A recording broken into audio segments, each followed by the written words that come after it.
अल्लाहुम्मा सल्ली अला सय्यिदिना मुहम्मद या रब्बि सल्ली व सल्लिम दाइमन अबदन अला हबीबी।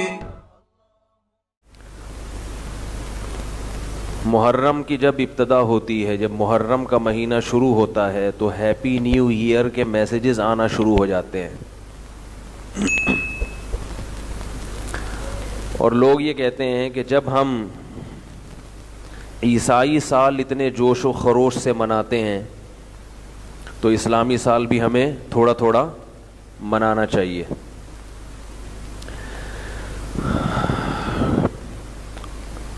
अल्लाह करे कि बात दिल में उतर जाए, बात दिल में उतर जाए। इस ज़माने में किसी को कोई बात समझाना ये बड़ा मुश्किल काम है। मसला देखो हमारे साथ सबसे बड़ा क्या है इस वक्त, हमें ये पता ही नहीं चल रहा कि हम हैं क्या। ये बहुत बड़ी ट्रेजेडी है। जिसको यही ना पता होगा मैं हूं क्या, वो दुनिया में क्या करेगा। देखो उससे बड़ा दुनिया में कोई बेवकूफ़ हो सकता है जो बस में बैठा हो और उससे पूछो कहाँ जाना है तो क्या पता नहीं लांडी जाना है या कीमाड़ी जाना है। लांडी का रुख कहीं और है, कीमाड़ी का रुख बोलो भाई। भाई तुझे यही नहीं पता कि तूने जाना कहाँ है, तू क्या कर रहा है तू। मुसलमान को यही नहीं पता मैं गोरा हूं या मैं मुसलमान हूं, मैं अंग्रेज हूं या मुसलमान हूं, मैंने अंग्रेजों को फॉलो करना है या इस्लाम को फॉलो करना है। इस बेचारे को अभी तक ये कंफ्यूज है, इसको ये पता चल ही नहीं रहा है। नजरिया ये है आज के मुसलमान का कि फॉलो तो हमने गोरों को करना है क्योंकि वो कामयाब हैं, लेकिन चूंकि पैदा हम मुसलमानों के घर में हो गए इसलिए जुम्मा भी पढ़ेंगे, ईद की नमाज भी पढ़ लेंगे क्योंकि उसका भी भरम रखना है। क्या ख्याल है भाई? भाई भरम रखने हैं ना अपने मुसलमान घराने में पैदा होने, क्योंकि हर कौम का कोई मजहब भी होता है हर कौम का कोई ना कोई मजहब होता है, कोई ना कोई उनकी परंपरा होती है। तो हमारी भी कुछ परंपराएं हैं। वो परंपराएं हैं कि जुम्मा हम बहरहाल नहा धो के पढ़ लेते हैं, ईद वीद भी मना लेते हैं। तो थोड़ा सा अपने इस्लाम का भरम रखने के लिए कुछ चीजें तो मुसलमानों की फॉलो कर रहे हैं, लेकिन असल जो हदफ है वो मगरिब है। मगरिब हमारा असल हदफ क्या बन गया है? अहले मगरिब, यूरोप, अमेरिका, गोरे। और ये सिर्फ हमारा नहीं है, पूरी दुनिया का है। हिंदू किसको फॉलो कर रहा है? बोलना पड़ेगा। हिंदू किसको, ये जो अभी ऐसा ही है ना, अभी तो हवाई है ये। हाँ, यहूद और नसारा वही गोरे। हिंदू किसको फॉलो कर रहा है? हिंदुओं के यहां पहले बड़ा सख्त पर्दा था, अभी इंडिया में पर्दा कहां चला गया? तेल लेने गया हुआ है आजकल पर्दा। यूनिवर्सिटियों में चड्डियां पहन के लड़कियां घूम रही हैं, हर एक का फ्रेंड है, नाच, डिस्को, गाने। हमारे एक दोस्त कुछ अरसा पहले इंडिया गए, वो कह रहे हैं यार वहां तो हमारे, वो अपने बारे में कह रहे थे, मेरे जानने वाले अपनी गर्लफ्रेंड के साथ खड़े होकर सेल्फियां ले रहे हैं। कह रहे हैं इतनी तो थोड़ी सी तो शर्म हम लोग इसमें कर लेते हैं कि गर्लफ्रेंड के साथ कम से कम सेल्फी लेने में थोड़ा सा एहतियात, कि अब्बा देख न लें कहीं। बल्कि हमारे यहां तो पकड़े ही जाते हैं किससे? कंप्यूटर जब छापा मारो ना तो कुछ सेल्फियां निकलती हैं। तो सेल्फियां जो लोग लेते हैं वो भी खुलेआम अब्बा से छुपाते हैं। कह रहे हैं यहां तो खुलेआम चल रहा है। तो हिंदुओं ने अपने कल्चर की वाट लगा दी। किसकी तकलीद में? अंग्रेजों की। अभी वहां गे सेक्स को भी अलाउ कर दिया उन्होंने। किसकी तकलीद में? गोरों की। तो पूरी दुनिया, मैं अभी थाईलैंड होकर आया, मुझे वहां लोगों ने बताया कि इनका बड़ा जबरदस्त कल्चर था। एक जमाने में फैमिली सिस्टम बड़ा मजबूत था, क्योंकि मुझे वहां बहुत सारी खूबियां मिली जो कि इस्लाम की थी। मसलन 2 टाइम नहाते हैं वो लोग, सुबह भी और रात को भी, जबकि गोरों के बारे में नहाने की ऐसी रिपोर्ट, कितना नहाते हो, ठीक है, बल्कि इसके बरक्स रिपोर्टें हैं। कुछ तो नहाते हैं लेकिन मिनहाइसुल कौम नहाने का रिवाज नहीं है। बल्कि हमारे बाज रिश्तेदारों ने तो मुशाहिदा किया कि बाज गोरों को हमने देखा 6-6 महीने नहीं नहाते। जबकि हमने बैंकॉक में जो थाई लोग हैं जो गैर मुस्लिम हैं उनके बारे में काफी लोगों से सुना कि सुबह भी नहाते हैं और शाम को भी नहाते हैं। फैमिली सफाई का निजाम है, वॉशरूम में पानी है, वॉशरूम में, नाम वॉशरूम है मगर पानी नहीं होता। वो रूम किस बात, फिर उसको वॉशरूम तो ना रखो ना।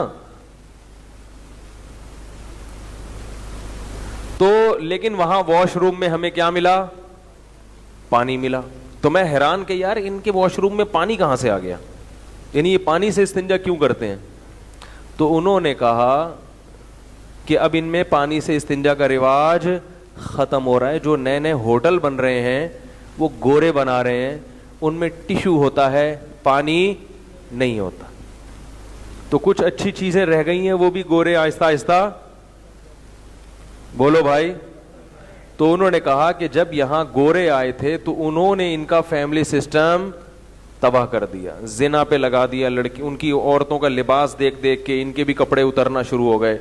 और जो अब बैंकॉक अय्याशी का अड्डा बना हुआ है वो सारी दुनिया जानती है। तो जब अय्याशी आ गई तो फिर शादी ब्याह और ये सब चीजें, तो टेंशन है ना फिर तो, क्योंकि शादी में इतनी टेंशन के साला और सास ससुर, फिर वो एक सब जानते ही हैं। तो अय्याशी पे लग गए, खानदानी निजाम क्या हो गया? तबाह हो गया। मैं उन लोगों से बहुत कहता था, अपने दोस्त अहबाब से, मुझे इन लोगों के घर दिखाओ, मैं देखना चाहता हूं ये लोग घरों में कैसे रहते हैं।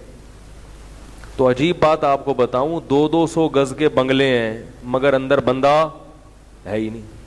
एक बुढ़ा होगा अपनी बुढ़िया गर्लफ्रेंड के साथ, बस औलाद ही नहीं है, कोई है तो एक आध। इतने बड़े बड़े घर मगर अंदर पब्लिक नहीं है, कोई शोर की कोई आवाज नहीं है बाहर। पता नहीं यहां जिन रहते हैं, भूत रहते हैं, कौन रहता है? तो वाट लग गई कि नहीं लग गई? तो ये वाट किसने लगाई? गोरों ने। तो आज पूरी दुनिया किसको फॉलो कर रही है? गोरों को। क्यों? एक बहुत बड़ी गलतफहमी हुई है लोगों से। वो गलतफहमी ये हुई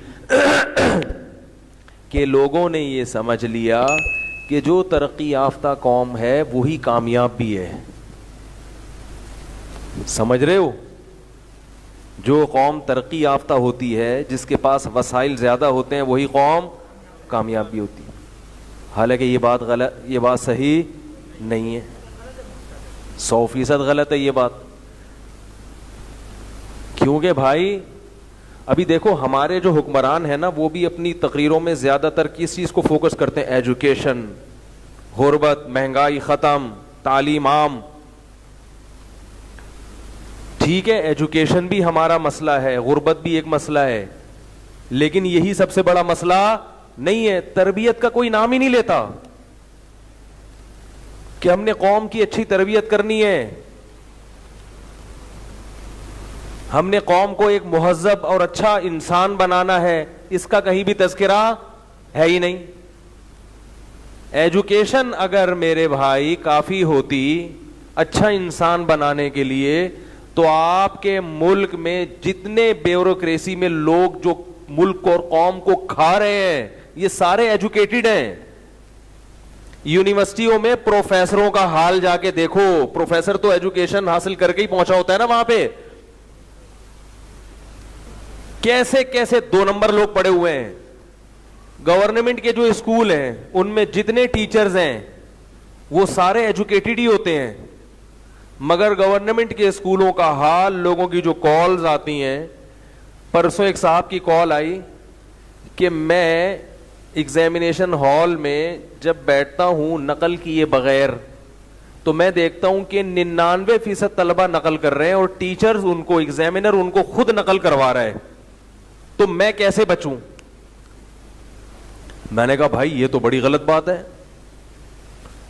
वो क्यों नकल करवा रहे? कहते हैं इसलिए कि टीचर ने पढ़ाया ही नहीं है, टीचरों ने पढ़ाया ही नहीं है। मैं कह क्यों नहीं पढ़ाया? इसलिए कि माहौल ही नहीं है पढ़ाने का, कोई भी नहीं पढ़ाता। अभी ये जो रिकॉर्डिंग करते हैं ना वली, ये शाम को रोजाना कोचिंग सेंटर जाते हैं। मैंने कहा कोचिंग सेंटर क्यों जा रहे हो, सुबह पढ़ते क्यों नहीं कॉलेज में? उन्होंने कहा पढ़ाने ही नहीं आता टीचर। टीचर पढ़ाने, बोलो ना, नहीं आता। टीचर पढ़ाने ही नहीं आ रहा तो कोचिंग सेंटर क्या कर रहे हैं? नोट छाप रहे हैं बैठ के। तो मैंने कहा टीचर पढ़ाने सारे ही करप्ट होते हैं। उनने कहा एक दो आते हैं पढ़ाने, लेकिन वो भी ये छोड़ के चले जाते हैं कि बच्चे पढ़ने ही नहीं आ रहे।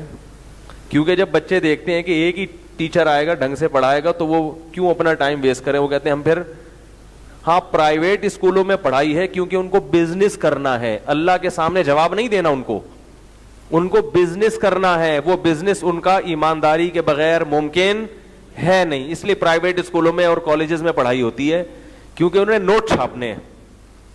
उनको पता है कि यहां भी अगर टीचर नहीं पढ़ाएगा तो पब्लिक इस तरफ नहीं आएगी, तो हमें पैसे नहीं मिलेंगे।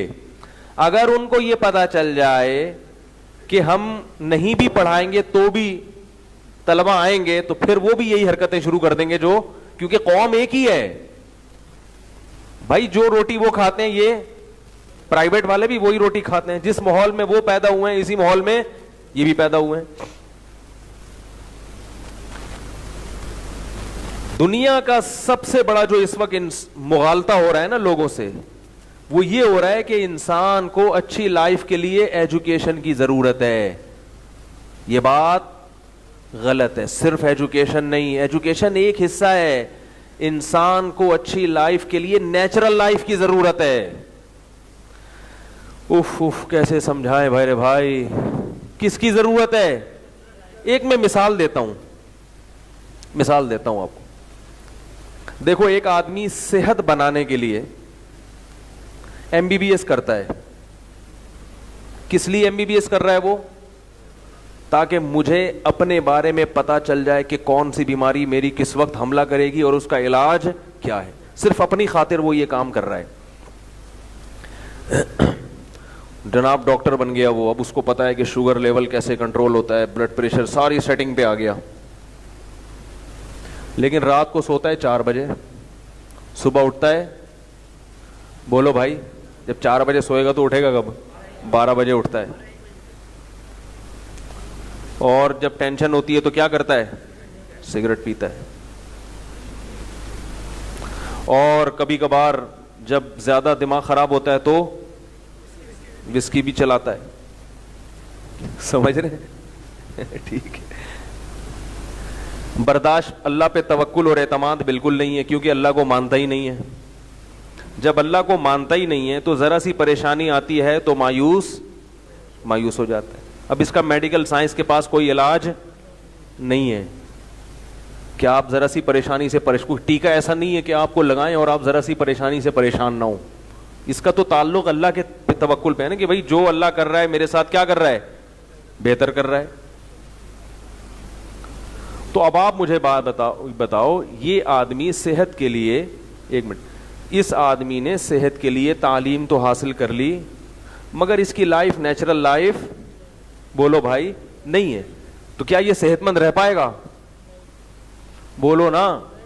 और एक आदमी है जो एमबीबीएस डॉक्टर नहीं है, उसे कुछ भी नहीं आता, उसे कुछ भी नहीं पता सेहत का। जैसे गांव देहात के लोग होते हैं, उनको सेहत का कख भी नहीं पता होता। उनको यही नहीं पता होता शुगर क्या है, ब्लड प्रेशर क्या है, मगर जीते कितने साल हैं? 100 साल। क्यों? नेचुरल लाइफ है। रात को जल्दी सोएंगे, सुबह जल्दी उठेंगे, ज्यादा मुरगन ग़िज़ाएं मिलती नहीं है बेचारों को। मैं गिलगित के एक गांव में रहा हूं 1 हफ्ता, वो दुनिया से बहुत दूर है, बहुत ही दूर।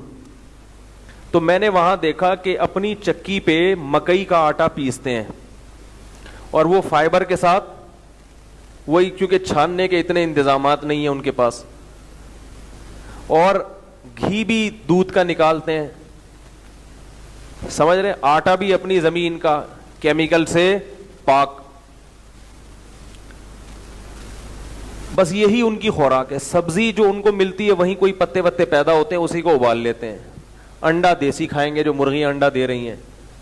मैं उन लोगों की उम्रें देख के हैरान हो गया। डॉक्टर नहीं है वहां पे, डॉक्टर एक पहुंचा हुआ था, मैंने कहा मसला खराब हो जाएगा तुम लोग का। अब क्या हो जाएगा, अल्लाह खैर करे। अच्छा डॉक्टर हो तो फिर तो ठीक है, लेकिन अच्छे डॉक्टर भी तो हैं, बहुत सारे हैं। ठीक है, वो मैं ज्यादा डॉक्टरों के खिलाफ बोलना नहीं चाहता भाई, अच्छे भी बहुत हैं भाई, लेकिन मैं बोलने वाला था, लेकिन बहरहाल बहुत हैं। तो उन लोगों को मैंने देखा 100-100 साल उम्रें उनकी, और पहाड़ी इलाका है तो चलते फिरते बहुत हैं। ज्यादातर काम कैसे करेंगे, पैदल। पानी कौन सा पीते हैं, चश्मों का, बड़ी खूबसूरत आबशारें हैं, मिनरल वाटर के नाम से भी वाकिफ नहीं है। तो मैंने वहां देखा कि एक 65 साल के बुजुर्ग थे, क्योंकि बकरीद गुजर चुकी थी तो कुर्बानी का गोश्त बहुत उन लोगों के पास सेव हुआ हुआ था। तो मैंने एक बुजुर्ग को देखा, उन्होंने मेरी दावत की, उन्होंने मेरे सामने कुर्बानी के गोश्त का सालन ला के रखा और भुना हुआ गोश्त एक प्लेट में फुल भर के। हमने हस्बे जायका 2-4 बोटियां उसमें से उठा के खाई और थोड़ी बहुत रोटी खाई, और हम सैर हो गए जैसे कि एक नॉर्मल इंसान हो जाता है। मैंने देखा कि वो 65-70 साल की, 70 होगी मेरा ख्याल है, उनको खुद पता भी नहीं होता, क्योंकि वो कह रहे थे जब पाकिस्तान बना था तो मुझे याद है मैं इतना था, तो इस हिसाब से वो अंदाजे लगाते हैं। तो मैंने देखा वो जो गाय का गोश्त, और गाय भी पहाड़ी गाय, वो पहाड़ों पे चढ़ चढ़ के ना, उनके जैसे ये बॉडी बिल्डरों के नहीं बने होते यहां पे, ऐसे कट्स बने हुए होते हैं, और बड़ा सख्त गोश्त होता है उस गाय का, इतने आराम से गलता नहीं है, पहाड़ी गाय ना। तो वो पूरी भरी हुई प्लेट खा गए, और फिटनेस कैसी, ऐसे पेट कमर से लगा हुआ उनका, ना तोंद निकली हुई, ना कहीं से जिस्म ढलका हुआ, जैसे होते हैं ना फिट फाट, जिम्नास्टिक का कोई प्लेयर होता है, तो ऐसे बारीक। मैंने कहा इतना गोश्त खा रहे हो और फिर भी, हालांकि उन्होंने मेडिकल साइंस नहीं पढ़ी। वजह क्या है, नेचुरल लाइफ। अब उस गांव में अगर कोई जाए और सेहत की मेहनत शुरू कर दे और कहे इन सबको MBBS कराना जरूरी है, तो बेवकूफ होगा कि नहीं होगा? अरे इनको नेचुरल लाइफ पे लाना जरूरी है। MBBS अगर कोई कर रहा है तो इसलिए ताकि इनको किस लाइफ पे लेकर आए, नेचुरल लाइफ पे लेकर आए। अगर कोई डॉक्टर वहां जाके उनको नेचुरल लाइफ से हटा रहा है तो उसको भगाओ वहां से, वो मरवाएगा इनको। एक और उसी गांव का वाकया सुना दूं आपको, पहले भी सुनाए, एक और दफा सुनेंगे, मजा ना आए पैसे वापस। उन लोगों के बच्चे बहुत होते हैं, ये भी नेचुरल लाइफ है ना, हमल रोकना वो लोग जानते नहीं है, जानते नहीं हमल रोकना क्या होता है, तो बच्चे भी ठीक ठाक। अब हमारे जो दोस्त थे ना, एक आलिम दीन थे, जो जिनके साथ मैं वहां गया था, उन्होंने मुझे अपने वालिद से मिलवाया। तकरीबन 80-85 साल के वालिद, बूढ़े, झुर्रियां पड़ी हुई उनके, बूढ़े हो गए। मिला मैं उनसे, उन्होंने कहा ये मेरे वालिद मोहतरम है। मैंने कहा जी बड़ी खुशी हुई आपसे मिलके, बहुत अच्छा लगा, आपके वालिद हैं। खत्म हो गई बात। बूढ़े, सफेद बिल्कुल बाल। अगले दिन हमें उस गांव से गिलगित शहर जाना था, उन्हीं मौलाना साहब के साथ जिनके वालिद से हमारी मुलाकात हुई थी। वो मौलाना बिल्कुल यंग थे, उनके साथ गिलगित शहर, और गिलगित शहर का वहां से फासला था 5 घंटे। तो उन्होंने कहा मेरे साथ को खातून भी हैं, आप गाड़ी में आगे बैठ जाएं, मैं पीछे बैठ जाऊंगा। मैंने ठीक है जी। अब हम जा रहे हैं तो मुझे अंदाजा हुआ कि उन खातून की तबीयत खराब है, उल्टियां भी हो रही हैं उनको। मेरा ख्याल यह था इनकी वाइफ है, मेरा ख्याल था कि इनकी, तो मैंने उनसे कहा कि क्या मसला, उन्होंने कहा भाई विलादत होने वाली है तो हम गिलगित लेके जा रहे हैं इनको। तो मैंने कहा अच्छा है, मैंने कहा चलो भी माशाल्लाह आप बाप बनने वाले हैं। तो मैंने कहा कि आपके पहले कितने बच्चे हैं और ये कौन सा वाला है? उन्होंने कहा ये मेरा भाई पैदा हो रहा है, भाई या बहन। ये मेरी सौतेली वालदा है। मैं पहले तो मैंने कहा नॉर्मल लिया इसको, भाई चलो आपके वालिद के औलाद अल्लाह दे रहा है उनको। फिर मेरा माथा ठनका, मैंने कहा अब्बा वही हैं जो कल जिनसे मुलाकात हुई थी? उसने कहा हाँ वही हैं। मैंने कहा यार अब्बा ने इतनी कम उम्र खातून से शादी की? उन्होंने कहा ये चौथी वाइफ है। मैंने कहा यार अब्बा को ना मेरी तरफ से सलाम। कहना मुफ्ती साहब कल आपसे जिस स्टाइल से मिले हैं वो आपके शायाने शान नहीं था, अगर पहले पता होता तो बहुत एहतमाम से मिलता, गले लगाता, आपके हाथ चूमता, बोलता हजरत हम शर्मिंदा हैं, पूरी पाकिस्तानी कौम की तरफ से मैं शर्मिंदगी का इजहार कर रहा हूं, ठीक है? जितने पाकिस्तानी हैं सब आपके सामने क्या है? शर्मिंदा हैं, और हम सब आपको सलूट कर रहे हैं। उन्होंने MBBS पढ़े लिखे, बोलो ना। तो मैंने उनसे एक बात पूछी, मैंने कहा यार अब्बा पालेंगे इस उम्र में बच्चों को? कह रहे अब्बा थोड़ी पालेंगे, अब्बा तो वो पैदा कर रहे हैं, पालेंगे तो हम। कह रहे अब्बा तो क्या कर रहे हैं? पैदा कर रहे हैं, पालना किसने? हम अब्बा को भी पाल रहे हैं, अपने बच्चों को भी, इनको भी पाल रहे हैं। तो मैंने कहा आप पे तो बोझ बहुत होगा। कह रहे बोझ इसलिए नहीं है कि हम भी तो बहुत है ना होलसेल के हिसाब से, जब इतने हैं तो हम पे भी जिम्मेदारियां डिवाइड हो रही हैं, एक पे थोड़ी जिम्मेदारी आ रही है। हमने कहा ठीक है, इसका मतलब आपका बुढ़ापा भी बहुत अच्छा गुजरेगा। मैंने कहा इंशाल्लाह, आप पैदा करते रहना, पालेगा कौन? आपके बच्चे पालेंगे, बड़ा अच्छा रिवाज है। मैंने कहा खैर ये तो एक मिजाह था, लेकिन एक हकीकत भी है कि देखो उनकी सेहत इतनी अच्छी क्यों है? वो पढ़े लिखे इसलिए नहीं कि पढ़े लिखे नहीं है, इसलिए कि उनकी लाइफ कैसी लाइफ है? Natural life. तो याद रखो, जैसे सेहत के लिए आज भी वही उसूल हैं जो हजारों साल पहले थे अच्छी सेहत के, क्योंकि इंसान की बॉडी और उसका स्ट्रक्चर चेंज नहीं होता। साइंस कितनी ही तरक्की कर जाए, आपकी बॉडी वही है जो आदम अलैहिस्सलाम की थी। लिहाजा आदम अलैहिस्सलाम को सेहत को मेंटेन रखने के लिए जिन चीजों की जरूरत थी, आपको भी आज उन्हीं चीजों की जरूरत है। तालीम आपको अगर उसी नेचुरल लाइफ पे ला रही है फिर तो ठीक है, अगर उस नेचुरल लाइफ से हटा रही है तो यह तालीम आपको तबाही की तरफ लेके जाएगी।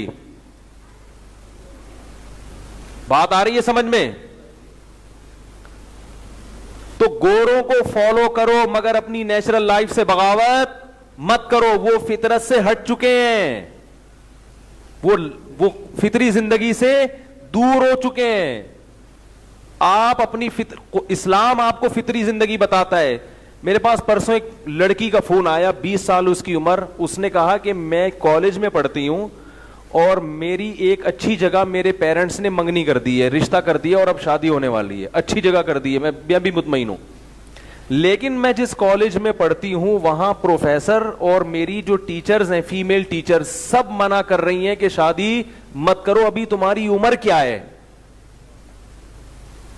तालीम पे तवज्जो दो। किस पे? एजुकेशन पे। मेरा मीटर क्या हो गया? कभी कभार शॉर्ट भी होता है। मैंने कहा ये परले दर्जे के क्या हैं? अहमक। मैंने कहा असल में ये ना दीन के ना दुनिया के, ये फॉलो कर रहे हैं यूरोप अमेरिका को, मगरिबी कल्चर को।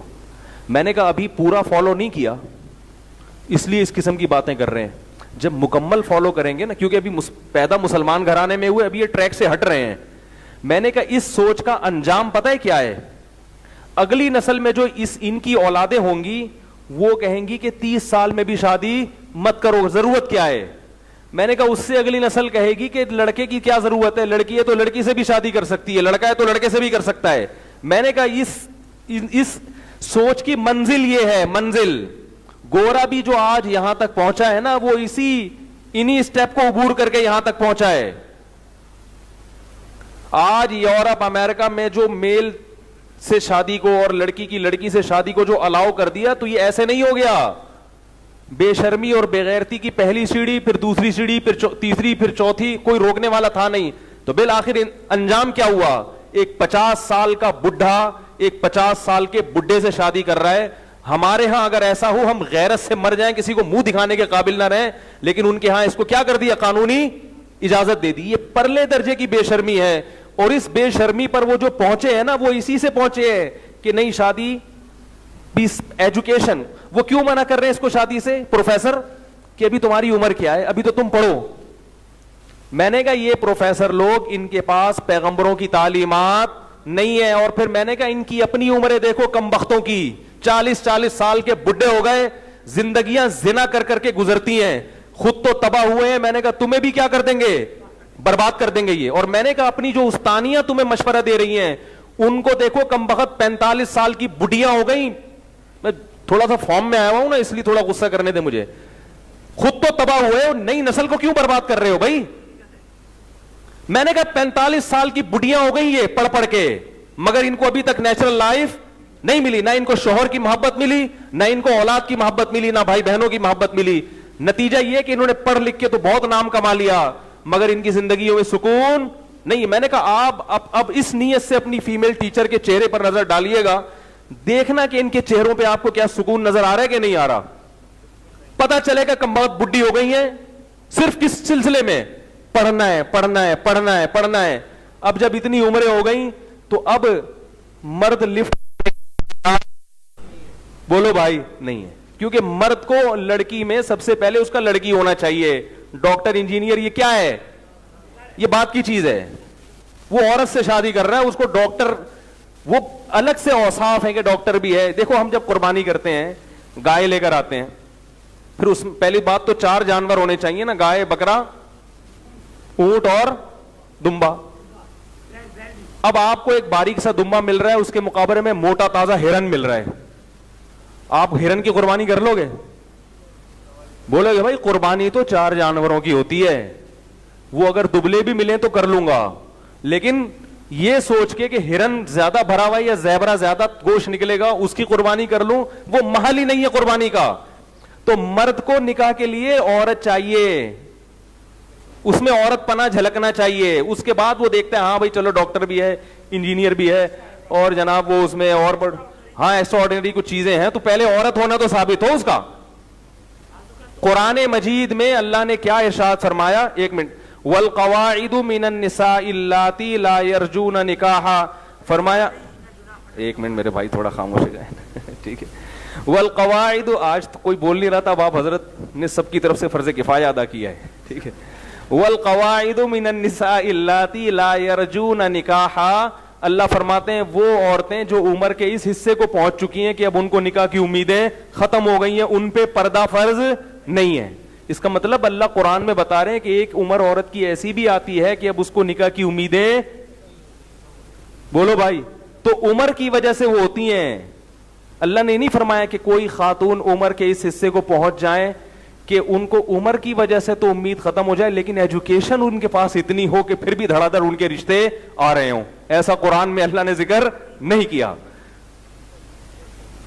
तो मैंने उस 20 साल की बच्ची को बोला, मैंने कहा अपना घर बसाओ तमीज से, शरीफ लोगों की तरह, और इन बुड्ढियों की और बुड्ढों की, माजरत में जरा एब्यूज लैंग्वेज इस्तेमाल कर रहा हूं, लेकिन गैरत भी कोई चीज होती है।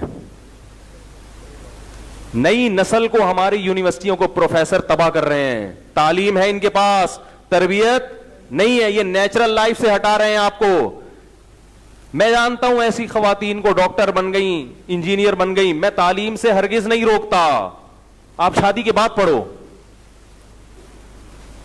और ससुराल को चाहिए उनको पढ़ने की इजाजत दे, नहीं दे रहा तो फिर निकाह पहले है, तालीम बाद में, क्योंकि वो आपके जिस्म की रिक्वायरमेंट है, उसको पूरा करना पहले जरूरी है। वो आपकी रूह की रिक्वायरमेंट भी है, आपकी नफ्सियात की भी रिक्वायरमेंट और आपकी जिस्म की भी रिक्वायरमेंट।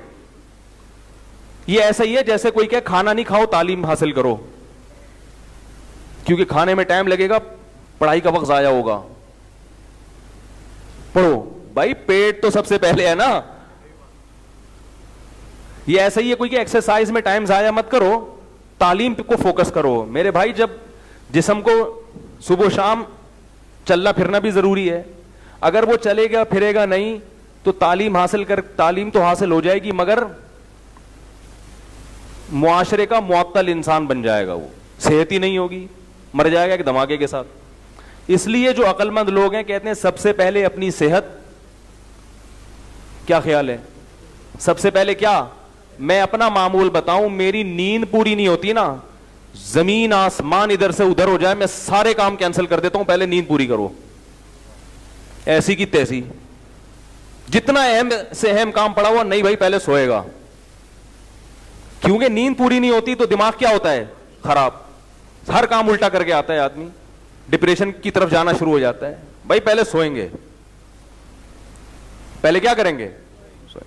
अब रात नींद मुझे नहीं आई, और मुझे जो नींद नहीं आती वो मैंने काफी तर्जिया किया, बाज दफा नींद उड़ जाती है मेरी, हमेशा ऐसा नहीं होता।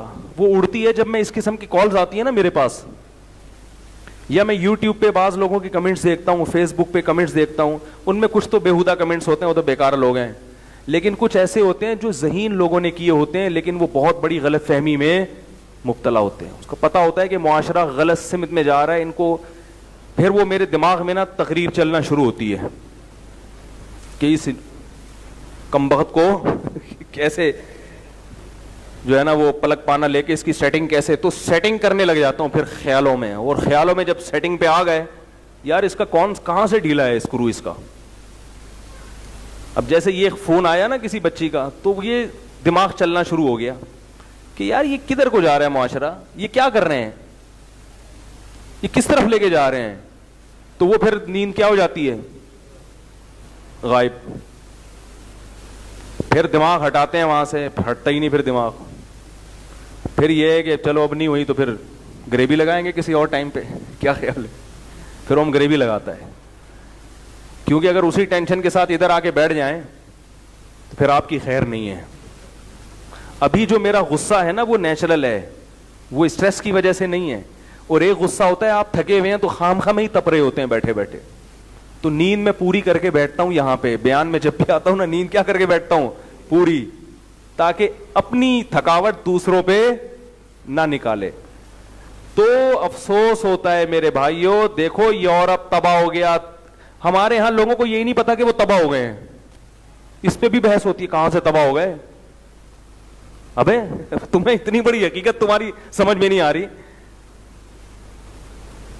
हम उस कौम के उस तबके को देखते हैं जो ऊपर का तबका है। सदर को देखेंगे कैसे सबसे मुलाकात कर रहा है और पूरी दुनिया की पॉलिसियां बना रहा है। ओ भाई, कौम के आम तबके को देखो, आवाम को, और कमजोर को देखो। कमजोर तबका ज्यादा है और वो पिस रहा है जुल्म की चक्की में। उनकी जिंदगियों में सुकून नहीं है। अगर सुकून होता तो समंदर के किनारे नंगे पड़े हुए होते सारा सारा दिन। जरा यूरोप के किसी साहिल समंदर के पास जाके देखो, सारा दिन कपड़े उतार के जानवरों की तरह पड़े हुए होंगे। ये सुकून वाली जिंदगी है? ये बेसुकूनी की बोलो भाई अलामत है। समंदर में पड़े हुए हैं। अब जाओ भाई, घर जाओ, तफरी होती है, ठीक है, 1 घंटा हो गई, 2 घंटा हो गई, बाद में को घर याद आता है ना। घर होगा तो याद आएगा ना। देखो जितने परिंदे हैं वो घोंसलों में रहते हैं, शाम को कहां आते हैं? बोलो ना भाई, घर आते हैं। ये परिंदों की फितरत है। शेर कहां जाएगा? अपनी कछार में। इंसान भी शाम को कहां जाता है? बोलो भाई, अपने घर में। और घर का मतलब होटल नहीं। घर दीवार ईंटों का नाम नहीं है। ऐसे तो दीवार ईंटें तो होटलों में भी होती हैं, अटैच बाथरूम होगा, डबल बेड होगा, इसको घर नहीं कहते। यही वजह है कि जो लोग बैरून मुल्क जाके होटलों में रहते हैं उनको भी घर याद आता है। घर का मतलब जहां बीवी भी हो और जहां बच्चे भी हो, जहां आपकी फैमिली हो। गोरों के घर नहीं होते। तो खुदा की कसम, कितना डिप्रेशन, थोड़े दिन तसव्वुर करो, डिप्रेशन से मर जाएगा आदमी। तो जिनके पास घर ही नहीं है वो कहां से सुकून में हो सकते हैं? क्या करना है ऐसी तरक्की के पास? 100 मर्तबा लानत ऐसी तरक्की पर जो आपका सुकून आपसे छीन ले।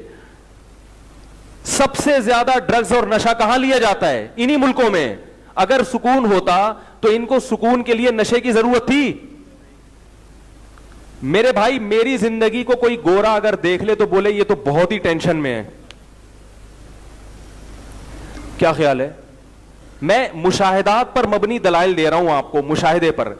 मैं आपको यूट्यूब या गूगल की सर्चिंग नहीं बता रहा। मुशाहिदे से बढ़कर कोई दलील नहीं होती। गोरा मेरी लाइफ स्टाइल को पसंद नहीं करेगा कभी भी, क्योंकि हमने कम उम्री में निकाह किया, फिर करते चले गए। टेंशन है ना? सारी दुनिया मुझे मना कर रही थी ये फजूल काम कर रहे हो तुम, टेंशन है, टेंशन। लोग एक नहीं कर रहे, तुम पागल, पहली कर रहे हो, फिर दूसरी कर रहे हो, फिर तीसरी कर रहे हो, दिमाग खराब हो गया है। हमने कहा जाओ ऐसी की तैसी, मैं मुसलमान हूं, मुझे अल्लाह उसके रसूल ने जो कहा मैं उसको मानूंगा। मैं एक तरफ हूं ना इधर, दरमियान का आदमी कहीं भी अच्छा, या तो मर्द बनो या औरत बनो, बीच का बेचारा कहीं का नहीं हो रहता वो। मैंने कहा हमें अल्लाह उसके रसूल कह रहे हैं, भाई कुरान कह रहा है जाअल लकुम मिन खलक़ लकुम मिन अज़वाजिकुम, अल्लाह ने तुम्हारे लिए औरतों को पैदा किया, तो हमारे लिए पैदा किया, दूर रहने के लिए थोड़ी पैदा किया अल्लाह ने इनको, दूर रहने के लिए थोड़ी, तो पैदा ही हमारे लिए हुई है भाई। तुम्हारे लिए नहीं होगी तो तुम नहीं करो, तुम 40 साल में करना। भाई एक मेहमान आपके लिए लाके कोई डिश रखता है कि खाओ, आप क्या मैं नहीं खाऊंगा, वो कहेगा मैंने आपके लिए बिरयानी बनाई है यार, और अब आप कह रहे हो कि मैंने नहीं खानी, या मैं 6 घंटे बाद खाऊंगा, तो भाई ये तो जाया हो जाएगी। तो ये औरतें अल्लाह ने किसके लिए पैदा की हैं? मर्दों के लिए। मर्द कह रहे मैं नहीं करूंगा, तो ये तो जाया हो जाएंगी, और हो रही हैं, बूढ़ी हो रही हैं, और जिंदगी अजाब में आ रही है, नफ्सियाती मरीजा बन रही हैं। करो, निपटाओ सबको जल्दी जल्दी। तो हमने काम करेगा। ऐसी ऐसी बहसें हुई लोगों से। मैंने कहा जाओ, हम यूरोपीय कल्चर को, हम अंग्रेज की घड़ी इस्तेमाल करेगा। दुनियावी चीज में अल्लाह ने उसको महारत दी है, क्योंकि उन्होंने इस पर रिसर्च की है। जो हिदायत का रास्ता है वो उनके पास है ही नहीं, वो पैगंबरों के पास है। पैगंबर साइंस और टेक्नोलॉजी की तालीम लेके नहीं आते, क्योंकि पैगंबरों को पता होता है, अल्लाह को भी पता है, ये इंसान खुद ही तरक्की कर लेगा इसमें। पैगंबर वो चीज लेकर आते हैं जहां इंसान खुद नहीं पहुंच सकता। हिदायत का रास्ता इंसान खुद हासिल नहीं कर सकता, वो अल्लाह ने किसके पास रखा है? पैगंबरों के। तो हमें लोगों ने मना किया, हमने कहा जाओ, हम नहीं मानेगा। फन की हो माता बलकुम, अल्लाह कह रहा है जो पसंद आए कर लो। करी और फंसे, फंसे भी क्योंकि जाहिर है टेंशन तो है। लेकिन एक अजीब बात है, नेचुरल लाइफ की टेंशन में और फितरत से हट के जो टेंशन हासिल होती है, उन दोनों में फर्क है। नेचुरल लाइफ पे जो आपको टेंशन आएगी वो बर्दाश्त हो जाती है। फिर लोगों ने कहा बच्चे नहीं पैदा करो, 2 बच्चे ही अच्छे। अल्लाह के फजल से अभी मैंने अल्हम्दुलिल्लाह बेफाम में 12 को इंदराज करवाया है। अल्लाह के फजल से, अल्लाह नजर बस से बचाए। लोगों ने कहा ये हमें तो कुछ टेंशन नहीं। उसका नतीजा ये निकला कि अब सफर में दिल नहीं लगता, जहां जाओ बच्चे याद आते हैं। कुछ चीज खरीदो बच्चों के लिए तो मजा आता है, कुर्बानी का जानवर लेकर आओ तो किसके लिए? बच्चों के लिए। बच्चे पैदा होने के बाद पता चला कि जिंदगी है ही किसके लिए? जिसकी जिंदगी में बच्चे नहीं है वो डिप्रेशन का मरीज बनेगा। आपको जो दूसरों के बच्चे बोझ लगते हैं ना कि इतने बच्चे कैसे, वो इसलिए कि आपके नहीं है, दूसरे के हैं। अगर आपके होते, खुदा की कसम, आंखें जितनी औलाद को देख के आंखें ठंडी होती हैं, इतनी दुनिया की किसी चीज को देखकर आंखें ठंडी नहीं होती।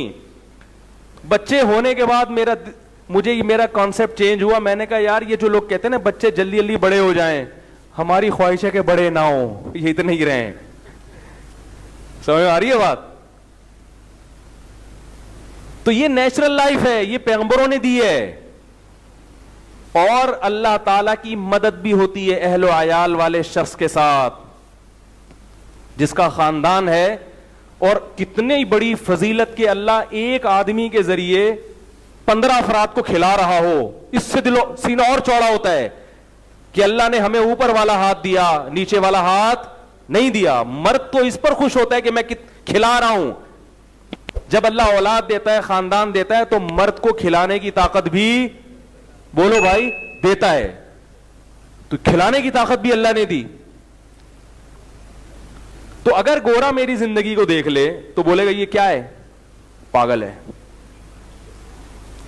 लेकिन अल्हम्दुलिल्लाह हमें सुकून के लिए कोई गोली खाने की जरूरत ना हम सिगरेट पीते हैं अल्हम्दुलिल्लाह, ना पान, ना तंबाकू, ना गुटखा, चाय भी छोड़ दी है। चाय मैं एक ऐसे टाइम पे पीता हूं कि नींद पूरी ना हो और अचानक कोई इमरजेंसी में काम आ जाए, इमरजेंसी में कोई काम आ जाए जिसके लिए दिमाग का हाजिर होना जरूरी है, और अभी सोने का टाइम कोई ऐसा इमरजेंसी में बाज दफा आ गए कि वो बहुत ही बड़ा नुकसान हो, फिर मजबूरी में सुट्टा समझ के पीता हूं वो भी, या अल्लाह गलत कर रहा हूं, 2-4 सुट्टे, और लड़कों से कहता हूं यार जरा सुट्टा लगा के आते हैं। हमारा बड़े से बड़ा सुट्टा क्या है? चाय। अब लोग कहते हैं यार हमें शराब के बगैर सुकून नहीं मिलता। मैं कहता हूं तुम्हारे पास टेंशन के लिए है क्या जो तुम्हें सुकून चाहिए? बीवी तुम्हारी नहीं है, अब्बा से तुम वैसे ही अब्बा के कंट्रोल में नहीं हो, अम्मा को कभी कभार साल में 1-8 दफा फोन कर लेते हो, तुम्हारे पास, और जॉब तुम कर रहे हो, बिजनेस तुम्हारा चल रहा है, कमबख्त तेरे पास टेंशन के लिए है कुछ नहीं, और टेंशन दूर करने के लिए कभी शराब पी रहा है, कभी सिगरेट पी रहा है, कभी चरस पी रहा है। ये इसकी अलामत है कि नेचुरल लाइफ से हट गए तो तबाह और बर्बाद हो गए। डॉक्टर शराब पी रहे हैं टेंशन दूर करने के लिए, मैंने खुद देखा है। अबे तुम्हें क्या जरूरत है? तुम्हें तो सेहत का सब कुछ पता है, तुम्हें तो पता है कि शराब कैसे जिगर को खराब करती है। कितने ज्यादा टेंशन में डॉक्टर आया हुआ है, उसके पास देखो, डॉक्टर से ज्यादा कामयाब जिंदगी किसी की नहीं होती। डॉक्टर बन गए, रिश्ते धड़ाधड़, क्या ख्याल है? जिस लड़की पे हाथ रखेगा वो रिश्ता उसको, बोलते क्यों नहीं भाई? डॉक्टरों की तारीफ कर रहा हूं। जिसके बारे में बोलेंगे ये चाहिए, फौरन वो मिल जाएगी उसको। मौलवी बोलेगा ये चाहिए, धक्के देके गली में कुत्ते छोड़ देंगे, बोले यहां आया क्यों? यही होगा ना। अबे तू मौलवी है, तुझे रिश्ता मांगते हुए शर्म नहीं आती कमबख्त? डॉक्टर कामयाब है, एमबीबीएस डॉक्टर, जिस लड़की पे हाथ रखेगा, बुड्ढे बुड्ढे डॉक्टरों को भी जवान रिश्ते मिल जाते हैं, वो फौरन निकाह कर लेगी। फिर उसके अलावा निकाह के बाद अगर दोस्तियां लगाना चाहे, दोस्तियों पर भी कोई पाबंदी, क्योंकि लिबरल है। लिबरल है ना भाई, हम एजुकेटेड लोग हैं, मौलवियों की तरह तकियानूस पुराने थोड़ी हैं। कोई बात नहीं, अगर मैंने किसी लड़की से हंस के बात कर ली, थोड़ा सा हेलो हाई कर लिया, तो एक्चुअली कोई इतना, इससे डॉक्टर भी इस स्टाइल में बात कर, एक्चुअली ये बॉडी की रिक्वायरमेंट है, वो हर चीज को ना मेडिकल उसमें ले जाएगा। चलिए, वो लड़की भी बेचारी डिप्रेशन थी, घर में उसकी परेशानियां थी, तो ऐसे बहुत, सब डॉक्टर ऐसे नहीं होते, ये पहले बता दूं। जो डॉक्टर मेरा बयान सुन रहे हैं उनके अलावा की बात कर रहा हूं। तो एजुकेशन है, मॉडर्निज्म है, तो गोरों को फॉलो करते हैं, तो वही क्या हो गया, तो उनको ये टेंशन भी नहीं है कि उधर नहीं देखना, उधर उससे नजर की हिफाजत करनी। ये भी, इसमें भी क्या है, फ्री स्टाइल मूवीज वो देख रहे हैं, इंडियन, अंग्रेजी, हर तरह की फिल्में वो देख रहे हैं, पैसा उनके पास है। डॉक्टर गरीब नहीं होता, ठीक ठाक नोट छापता है, इज्जत उसके पास है, कम से कम 17 ग्रेड तो यहां से तो शुरू होता है। वो अटेस्ट ना करे आपके कागजात तो वो माने नहीं जाते गवर्नमेंट में। फिर उसका हर आदमी मोहताज होता है डॉक्टरों का। मौलवी के पास मजहबी लोग आएंगे, लिबरल लोग नहीं आते। डॉक्टर के पास मौलवी भी जाएगा और कादियानी भी जाएगा, शिया भी जाएगा, तबलीग वाला भी जाएगा, ग्रीन व्हाइट हर तरह का। जब भी फेफड़ों में गुर्दों में तकलीफ होगी तो डॉक्टरों की इज्जत इसलिए ज्यादा है, मुआशरे में उनको एक कारामत तबका समझा जाता है। बाहर मुल्कों का वीजा बड़े आराम से मिलता है, घूमने फिरने जाएं। फिर डॉक्टरों के जो अलग से खांचे खुले हुए हैं, वो अलग मजे हैं। भाई ये वाली दवा लिख के दे दी, इस कंपनी की दवाएं ज्यादा बिकवा दी, तो फिर उस कंपनी की तरफ से जो हदाया और तोहफे ताइफ मिलते हैं और जो प्रोटोकॉल मिलता है वो अलग। और बंदा मर जाए डॉक्टर की गलत दवा से, कोई केस नहीं बनता आमतौर पे, पता ही नहीं चलेगा इससे मरा है या किससे मरा है। वो अपने लिहाज से, ईमानदारी से जिस तरह भी कोशिश करेगा इलाज की, मर गया तो भाई पहले लिखवा लेते हैं, पहले लिखवा लेते हैं कि मैं काट तो गुर्दा रहा हूं, लेकिन अगर गलती से फेफड़े कट गए तो कोई मसला। वो इंग्लिश में इतने सारे लोगों को, अक्सर हमारे मुल्क में लोगों को इंग्लिश नहीं आती, उनको पता ही नहीं होता। हमारे एक रिश्तेदार अमेरिका में, उनकी नाक की हड्डी टेढ़ी हो गई, उन्होंने ऑपरेशन करवाना था, तो डॉक्टर के पास गए। डॉक्टर ने एक इंग्लिश में कुछ पेपर दिए और कहा कि भाई इसको सिग्नेचर करके दे दें ऑपरेशन से पहले। वो सिग्नेचर करने लगे तो उनको ख्याल आया एक दफा पढ़ तो लो। अब वो इतनी लंबी शराइत थी कि वो फौरन, उन्होंने कहा मैं घर जाके तसल्ली से पढ़ूंगा। पहले पेशेंट थे जिन्होंने कहा मैं ये, वरना पेशेंट तो सिग्नेचर करता चला जाता है ना। कह रहे जब मैंने जाके पढ़े तो उस पर लिखा हुआ था कि आपकी नाक की हड्डी कटने के बाद अगर बिलफर्ज नाक टेढ़ी हो गई, वैसे तो हम पूरी कोशिश करेंगे इस डिजाइन की बनाएं, या आपको एलर्जी हो गई, जुकाम हो गया या और कुछ हो गया, तो हम जिम्मेदार नहीं है। कह रहे मैं अगले दिन डॉक्टर के पास बोला, मैंने कहा मैं कसाई से ऑपरेशन करवा रहा हूँ। मैं किससे करवा रहा हूँ? क्योंकि कसाई में भी किसी चीज का जिम्मेदार, और उसके पास भी काटने की चीजें होती हैं, चापड़ छुरी सब उसके पास भी होते हैं। तो डॉक्टर को तो मतलब है कि भाई मुझे कोई श्योरिटी तो दो, कोई गारंटी तो दो। तो मकसद डॉक्टरों की मुखालफत नहीं है, मकसद ये बताना है कि फिर भी किसी डॉक्टर का जब मेरे पास फोन आता है कि टेंशन में, मैं कहते हैं भाई तेरे पास टेंशन के लिए है क्या? फिर भी टेंशन में, इसका मतलब है भाई ये नेचुरल लाइफ, बोलो भाई, नहीं है। इसलिए मैंने जिंदगी में, अपनी जिंदगी में जो खुश तबका देखा है ना, वो 99% मौलवियों को ही देखा है, जिनको आप सुबह शाम बुरा भला कहते हो। अहले हक उलमा, खुशी उन्हीं के चेहरों पे देखी है। वो 10 किस्म की टेंशनों में भी खुश होंगे, और आम लोगों को मैंने देखा है कि कोई टेंशन नहीं है फिर भी क्या होंगे, बोलो भाई, परेशान। तो वो वजह क्या है? मजहब से दूरी। समझ रहे हो कि नहीं समझ रहे? किससे दूरी? मजहब से दूरी, दीन से दूरी। इस्लाम को सही समझते ही नहीं है, मानते ही नहीं है, बस हर वक्त मुखालफत, हर वक्त मुखालफत। तो मेरे भाई, हमारी कौम को एजुकेशन की निस्बत तरबियत की ज्यादा जरूरत है, नेचुरल लाइफ पे आने की ज्यादा जरूरत है। एजुकेशन उसके बाद है। जब खिलाफत उस्मानिया थी, मुसलमानों की हुकूमत थी, तो कम उम्र लड़के और कम उम्र लड़की जो शादी करना चाहे उनको बाकायदा हुकूमत की तरफ से अलाउंस दिया जाता था, एप्रिशिएट किया जाता था, करो। और अब क्या हो रहा है? हुकूमत ने पाबंदी लगाई कि 13 साल की बच्ची की शादी, बोलो भाई, नहीं हो सकती। अरे तुम जिसको फॉलो कर रहे हो उनके यहां 13 साल की बच्ची को जिना की इजाजत दी हुई है, और तुम हलाल पर क्या लगा रहे हो? पाबंदी लगा रहे हो। देर से वो अपनी तरफ से दलाइल गढ़ के बच्चियों की जिंदगियां भी तबाह कर दी। आज बच्चियों को देखो, इनके चेहरे कैसे फीके फीके, चेहरों पे रौनक खत्म, क्यों? डिप्रेशन की मरीज बन गई हैं। स्कूलों का इतना बोझ उनके ऊपर लाद दिया तालीम का, जो बच्चों की ग्रोथ की उम्र होती है उसमें इतनी मोटी मोटी किताबें उनके कंधों पे लाद दी, वो बेचारे बढ़ते ही नहीं है। भाई छोड़ दो, इतनी टेंशन ना लो, तालीम जरूरी है मगर इतनी टेंशन ना लो, हंसते खेलते पढ़ो। पढ़ ले ठीक है, नहीं पढ़े कोई बात नहीं यार, टमाटर बेचेगा, कोई मसला नहीं है, टमाटर बेचने वाले भी जन्नत में जाएंगे। हर आदमी इस चक्कर में है कि मैं क्या करूं। भाई आप देखो, जो ज़हीन लोगों का रेशो है ना, वो मुआशरे में बहुत कम होता है। एक साहब मुझे कहने लगे मेरे 2 बच्चे होंगे, दोनों को डॉक्टर बनाऊंगा। मैंने कहा आपके सोचने से नहीं बन जाएंगे ये, आपके कहने से अगर ये होता ना तो मैं पायलट होता। क्योंकि हमसे बचपन में जो भी पूछता था बड़े होकर क्या बनोगे, मैं क्या कहता था? सब बच्चे ही कहते हैं क्या बनेगा? पायलट। मैं पायलट होता, ये मेरा कजन इंजीनियर होता, और वो जो है वो चीफ ऑफ आर्मी स्टाफ होता।